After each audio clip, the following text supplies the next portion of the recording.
Hello students, this is your third part of video of chapter 2 from history. So what are the topics already we have completed in the previous two videos, that are the emergence of new dynasties, administration in the kingdom, prashastis and land grants, warfare for the wealth, a closer look to the Cholas. So we are going to learn about the Cholas in details. That is their expansion from Urayur to Tanjavur, and splendid temples and bronze sculptures, agriculture and irrigation. And in this video we are going to learn about the administration of the empire, how they were looking after the whole kingdom. What were their measures? So peasant settlements called as Ur, that was prospered with the spread of irrigation, as the peasant has to cultivate, and for cultivation they need the water, so they usually settle down nearby the river. So peasant where they used to settle is called as Ur. Groups of villages. So as the Ur, you can say village, so there were number of villages, group of villages, so that came to be known as Nadu. So which was performed several administrative functions. So there were various departments to look after the various things of that Nadu. Rich peasant of Velala caste exercised control over Nadu affair. So the officials were belonging from which caste? Velala caste. So they were rich peasant, or you can say the rich zamindar. So they were looking after the Nadu affairs. So various departments were looked after by the officials, especially from the Velala caste.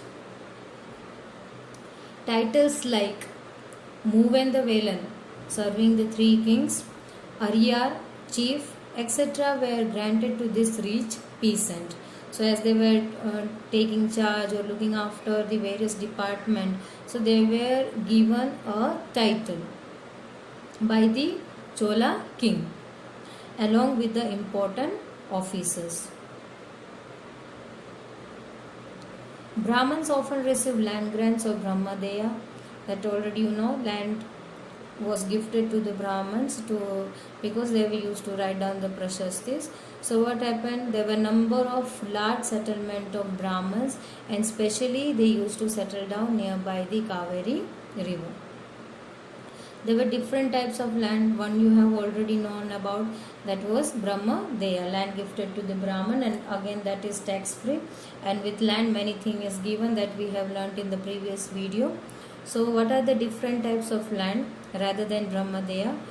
The first one is Valanvagai, means the land of non-Brahmins, peasant property. So it is the peasant properties, it is not given to the Brahmins. Brahmadeya, already you know, land gifted to the Brahmins. Then Shala Bhoga means land for the maintenance of the school. So this land is provided for the school purpose. Now next is Devadhana. It means, one more name is there, that is Tirunamattu Kani. It means land gifted to the temple, because king used to give away the land for building up or for construction of the temple. Now next is Palicha Chandam. It means land donated to the Jaina institution. So it is given to the Jaina community. Each Brahmadeya was looked after by an assembly or sabha of prominent Brahman landholders. This assembly worked efficiently. So assembly or sabha, mainly it is being looked after by the Brahman landholders. So what is sabha? Where if each and every person of that village is gathering together, taking the decision what they needed or what has to be developed. So this assembly used to work very efficiently. Every kind of decision is taken over here with the help of the other people also. In short, the people who are living in the villages. So their decisions were recorded in details where in inscription and often in the stone walls of temples. So all the decision you can see in the south side on the temple walls and as well as in inscriptions. Now association of traders, they were known as nagarams, also performed the administrative function of the town. So the traders association known as nagarams, what they do, they were looking after the administrative function of the town. Inscription from Uttara Merur in Chingalput district, that is from Tamil Nadu, also mentioned about the Sabha, how they used to take away the decision.